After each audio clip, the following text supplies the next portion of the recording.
Coding is easy, you're just doing it wrong.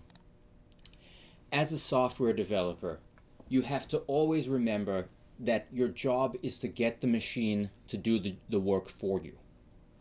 Sounds easy, right?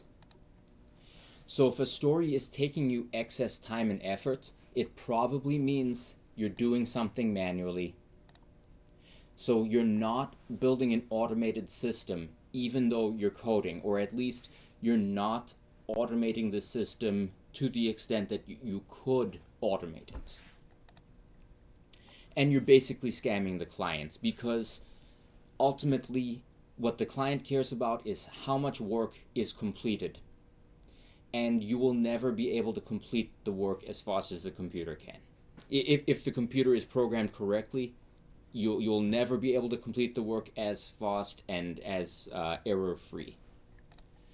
So, what are some examples of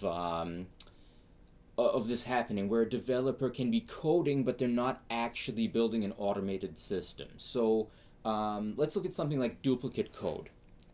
So let's say you have a name and address form, and the company needs a CSV import for all the same fields. What most developers would do is they would write entirely new code, including the code for validation and saving, which they already have from the name and address form. So the only code you really need to write is to just parse the CSV and then call the existing code. All you got to do is get the data that's in each CSV row, and turn it into a view model object exactly as it would do on the front end, except the data comes from the file instead of the UI. Now, in order to do that, you might need to move the existing code into a reusable library so that it can be called from two different parts of the UI. But if you do that, you are automating the work of typing the duplicate code, right? Because when you do a function call, so you're going to have two different entry points in the UI. They're going to call the same function in the business layer. It's basically like the compiler is copying and pasting the code for you. Now, I know that's not actually what a function call is, but for the purposes of this video, you can think of it that way. The compiler is automating the work for you, that it's copying and pasting the code for you. Another example of this is code cleanup. If you're not cleaning up your code, you are doing some kind of manual work. So most developers either don't do code cleanup or they do it after testing. But you really should be refactoring before testing in order to reduce cyclomatic complexity. Right? So refactoring is the same thing as code cleanup.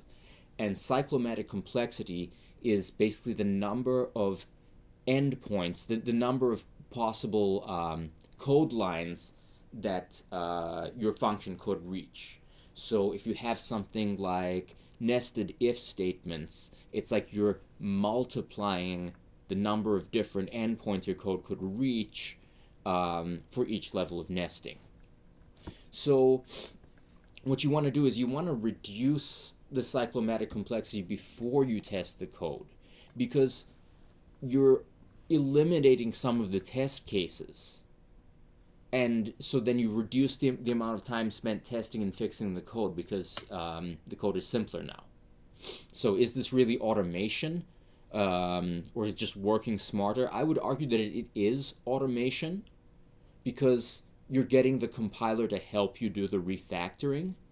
So when you get compile errors and stuff like that, it's like the machine is checking for mistakes for you. So you are getting the computer to do some of the coding for you. So in conclusion, always remember that as a software developer, your job is to get the machine to do the work for you, and that includes getting the compiler to do some of the coding for you. If you're putting excess time and effort into a story, it probably means you're doing something manually. So even though you're coding, you're not building a fully automated system. And even though you're working harder, you're actually overcharging the client because you will never do the work as fast and accurately as the computer. You're not going to type that duplicate code as fast as the compiler just generates the machine code. So always remember, your job is to get the machine to do the work for you.